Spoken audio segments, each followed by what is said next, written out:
For today's vlog guys, samahan nyo ako.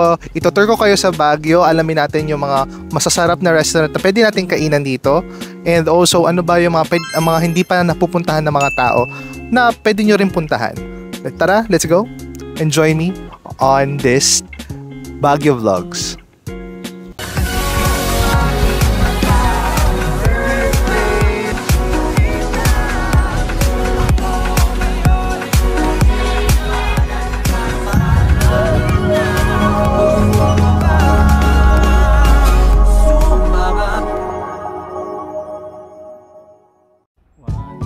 Previously on Takeoff Philippines, bumisita tayo sa Merino Ecological Sanctuary, isang green museum sa Baguio kung saan matatagpuan ang mga inaalagaan ng iba't ibang uri ng species ng halaman. Pwede ka mag-meditate kasama ng iyong kaibigan o kaya solo trip to enjoy the nature.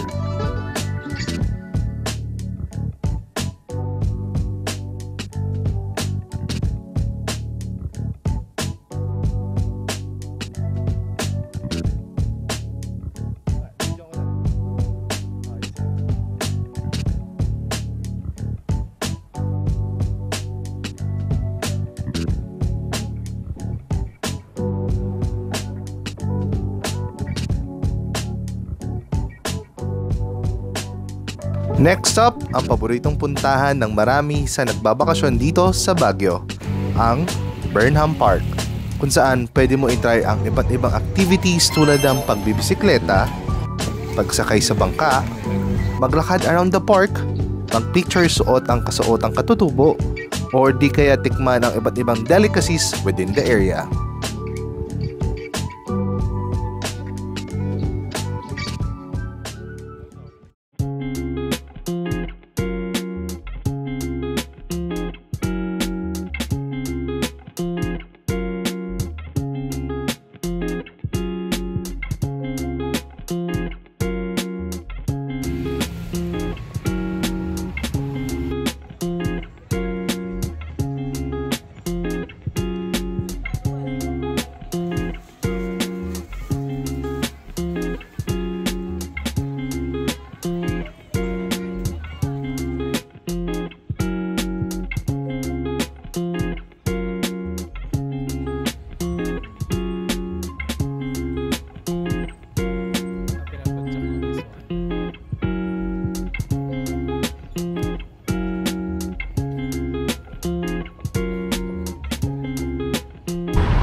At kung first time mo sa isang lugar, naniniwala ko na ang isa sa pinakamadaling paraan para malaman at makilala ang isang lugar, syempre, ano pa ba?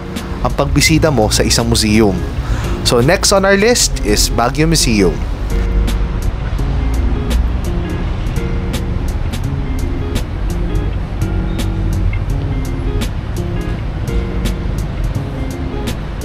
Ang Baguio Museum ay itinatag noong 1975 para maipreserba ang cultural heritage ng mga Cordillera region mula sa iba't ibang tribo nito. At isa sa mga pinaka-highlight ng museum ay ang mga dioramas na naglalarawan sa araw-araw na pamumuhay ng ating mga sinaunang katutubo at tribo sa Cordillera.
Makikita rin sa loob kung paano naging progresibo ang Baguio mula ng pagtatapos ng World War II.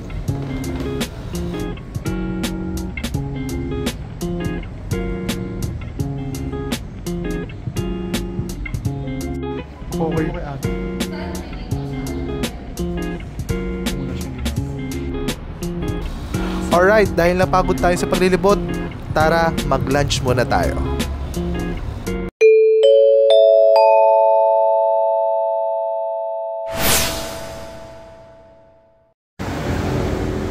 So bumalik muna kami sa hotel para makapagpahinga at itry namin itong malapit na restaurant and coffee shop near G1 Lodge Hotel, ang Homo Cafe. We ordered omo rice, beef teriyaki doon at nagdagdag lang kami ng mga gyoza para mabusog talaga. Hindi ako masyado nakapag-video dito dahil sa dami ng tao, pero sobrang laki ng space niya at kalimitan na makasabay namin dito kumain ay mga estudyante.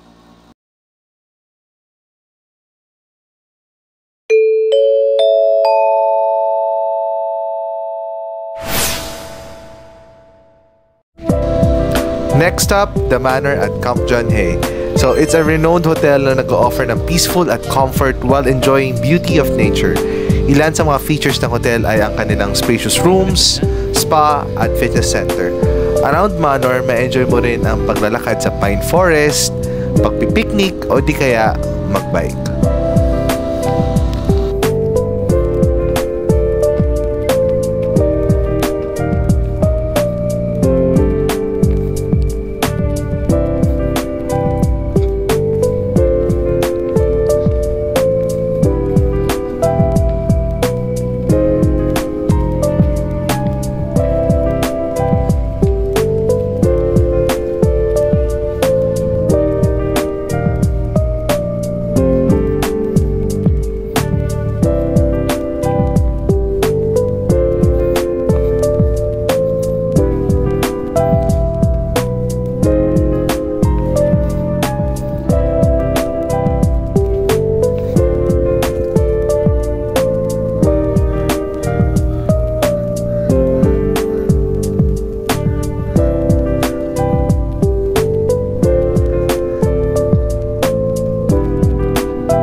Di rin kami ganun nagtagal dito dahil sa dami ng tao. Kaya naman from Manor, nagbook na kami ng taxi papuntang Quezad Road, Montinola Subdivision para puntahan at itry ang Marauders Brew Cafe, isang Harry Potter themed coffee shop malapit sa Crown Legacy.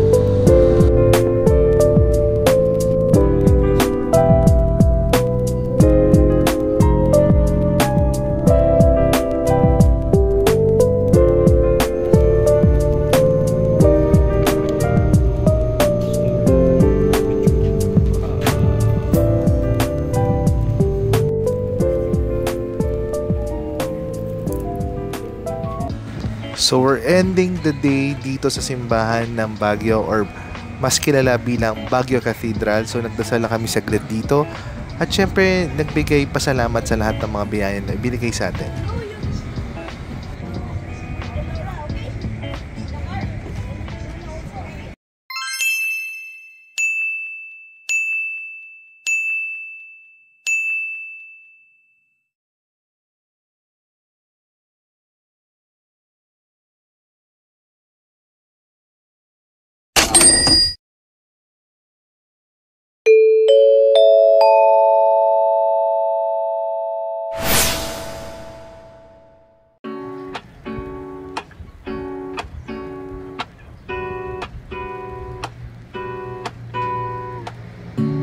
Lazy Sunday mornings, hiding under covers. I don't mind staying in with you.